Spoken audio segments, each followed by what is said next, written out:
ایک بار حضور صلی اللہ علیہ وسلم کے پاس ایک فقیر آیا اور کہنے لگا، میرے بچے بھوکے ہیں، مجھے کچھ عنایت کر دیں۔ حضور صلی اللہ علیہ وسلم نے حضرت عائشہ رضی اللہ تعالی عنہ سے کہا اور وہ ایک گٹھلی لے کر آئی اور فقیر کو دے دی۔ فقیر نے جب گھر جا کر اس گٹھلی کو کھولا تو اچانک اس میں بسم اللہ الرحمن الرحیم۔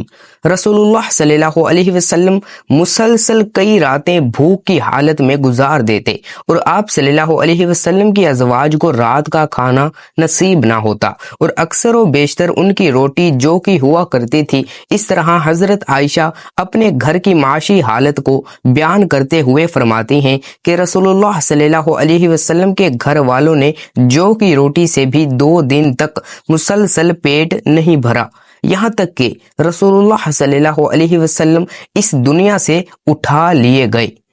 حضرت عائشہ فرماتی ہیں، ہم اہل بیت نبوت اس طرح گزارا کرتے تھے کہ کبھی کبھی لگاتار 3 چاند دیکھ لیتے، یعنی کامل 2 مہینے گزر جاتے اور حضور صلی اللہ علیہ وسلم کے گھروں میں چولہا گرم نہ ہوتا۔ حضرت عائشہ رضی اللہ تعالی عنہ کے بھانجے حضرت عروہ نے پوچھا کہ پھر آپ لوگوں کو کیا چیز زندہ رکھتی تھی؟ حضرت عائشہ نے جواب دیا کہ بس کھجور کے دانے اور پانی۔ البتہ رسول اللہ صلی اللہ علیہ وسلم کے بعض انصاری پڑوسی کے پاس دودھ دینے والے جانور تھے، وہ آپ کے لیے بطور ہدیہ دودھ بھیجا کرتے تھے اور اس میں سے آپ ہم کو بھی دے دیتے تھے۔ خود حضور صلی اللہ علیہ وسلم اپنی زندگی کی فکر و تنگی کا تذکرہ کرتے ہوئے فرماتے ہیں، اللہ کے راستے میں مجھے اتنا ڈرایا دھمکایا گیا کہ کسی اور کو اتنا نہیں ڈرایا گیا، اور اللہ کے راستے میں مجھے اتنا ستایا گیا کہ کسی اور کو اتنا ستایا نہیں گیا، اور ایک دفعہ 30 دن رات مجھ پر اس حال میں گزرے کہ میرے اور بلال کے لیے کھانے کی کوئی ایسی چیز نہ تھی جس کو کوئی جاندار کھا سکے۔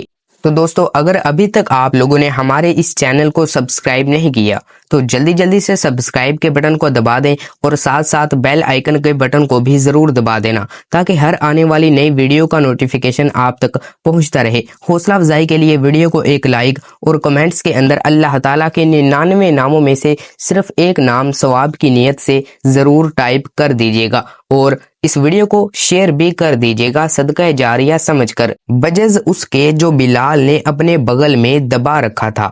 ناظرین، مال و دولت کی اسی خطرناکی کی وجہ سے امت کو اس سے باخبر کرنے کے ساتھ خود آپ صلی اللہ علیہ وسلم نے بھی اس سے دوری پسند کی۔ امت کے بارے میں ایک مرتبہ آپ صلی اللہ علیہ وسلم اپنی فکر کا ان الفاظ میں اظہار کرتے ہیں، مجھے تمہارے بارے میں یہ اندیشہ نہیں ہے کہ تم شرک میں مبتلا ہو جاؤ گے، البتہ دنیا کے بارے میں یہ اندیشہ ہے کہ کہیں تم اس میں منہمک نہ ہو جاؤ۔ نیز آپ صلی اللہ علیہ وسلم کا ارشاد گرامی ہے کہ ہر امت کے لیے کوئی خاص آزمائش ہوتی ہے اور میری امت کی آزمائش مال ہے۔ حضرت علی رضی اللہ تعالی عنہ فرماتے ہیں کہ ایک مرتبہ حضور اقدس صلی اللہ علیہ وسلم کے پاس بحرین سے مال آیا۔ حضور صلی اللہ علیہ وسلم نے اسے تقسیم کرنا شروع کیا، لیکن ابھی تقسیم سے فارغ نہ ہوئے تھے کہ رات آ گئی، تو آپ صلی اللہ علیہ وسلم نے وہ رات مسجد میں گزار دی اور ساری نمازیں مسجد میں پڑھی۔ میں نے دیکھا کہ جب تک آپ صلی اللہ علیہ وسلم نے سارا مال تقسیم نہ کر لیا، آپ صلی اللہ علیہ وسلم کے چہرے پر پریشانی اور فکر کے آثار رہے۔ حضرت ابو ہریرہ رضی اللہ تعالی عنہ بیان کرتے ہیں کہ پیارے نبی صلی اللہ علیہ وسلم نے نجد کی جانب کچھ سواریوں کو روانہ فرمایا تو وہ بنی حنیفہ کے ایک شخص ثمامہ بن اسال کو گرفتار کر کے لے آئے اور اسے مسجد نبوی کے ایک ستون سے باندھ دیا۔ جب پیارے نبی صلی اللہ علیہ وسلم اس کے پاس تشریف لے گئے تو آپ صلی اللہ علیہ وسلم نے فرمایا، اے ثمامہ، تمہارا کیا ارادہ ہے؟ جواب دیا، اے محمد، میرا ارادہ نیک ہے، اگر آپ مجھے قتل کریں تو گویا ایک خونی آدمی کو قتل کیا، اور اگر احسان فرمائیں تو احسان پر شکر گزار رہوں گا، اگر آپ مال و دولت چاہتے ہیں تو جتنا چاہیں لے سکتے ہیں، نبی صلی اللہ علیہ وسلم نے جواب نہ دیا اور واپس تشریف لے گئے۔ جب دوسرا روز ہوا تو آپ صلی اللہ علیہ وسلم نے پھر فرمایا، اے ثمامہ کیا ارادہ ہے؟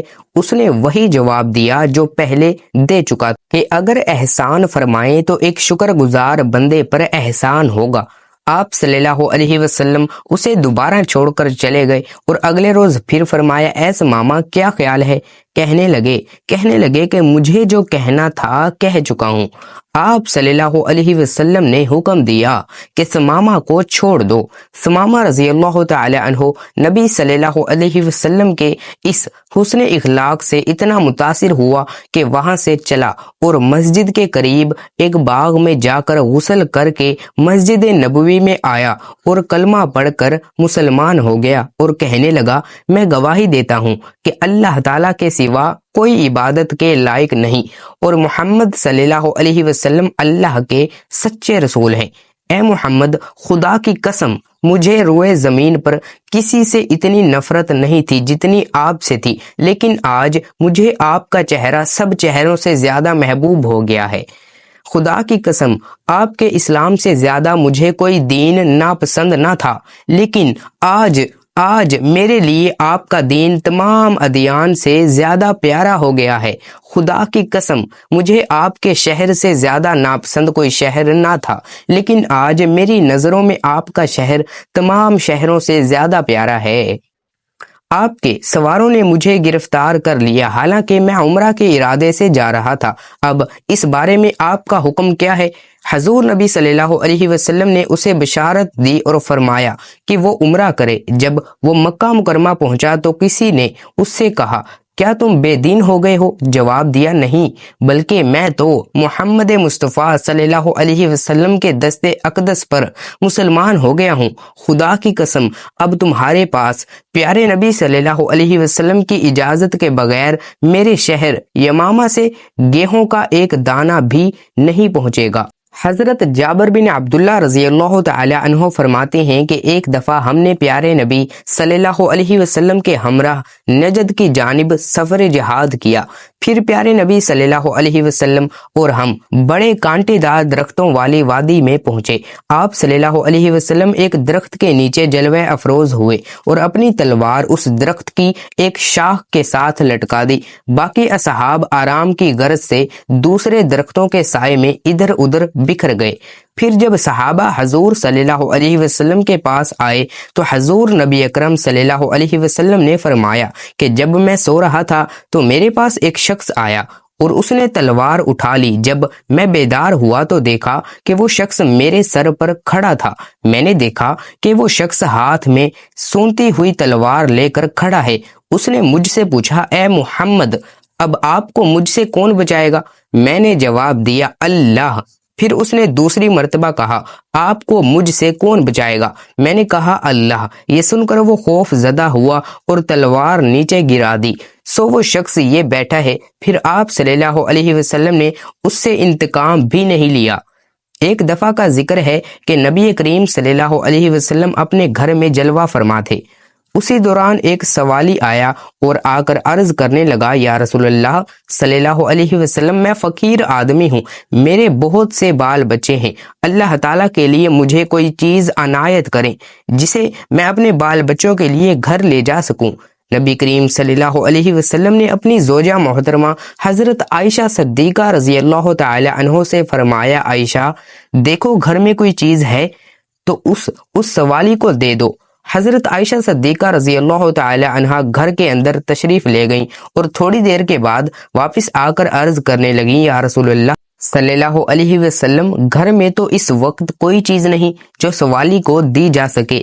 لہٰذا حضور نبی اکرم صلی اللہ علیہ وسلم نے اس سوالی سے فرمایا، اے سوالی، اس وقت تو گھر میں کوئی چیز موجود نہیں جو تجھے دی جائے، پھر کسی وقت آنا، اللہ تعالیٰ نے ہم پر کرم فرمایا تو ہم تجھے کوئی چیز ضرور دیں گے۔ سوالی کہنے لگا، یا رسول اللہ صلی اللہ علیہ وسلم، میرے بچے گھر میں میرا انتظار کر رہے ہوں گے، وہ آس لگائے بیٹھے ہوں گے کہ رسول اکرم صلی اللہ علیہ وسلم کی بارگاہ سے ہمیں کوئی نہ کوئی چیز ضرور مل ہی جائے گی۔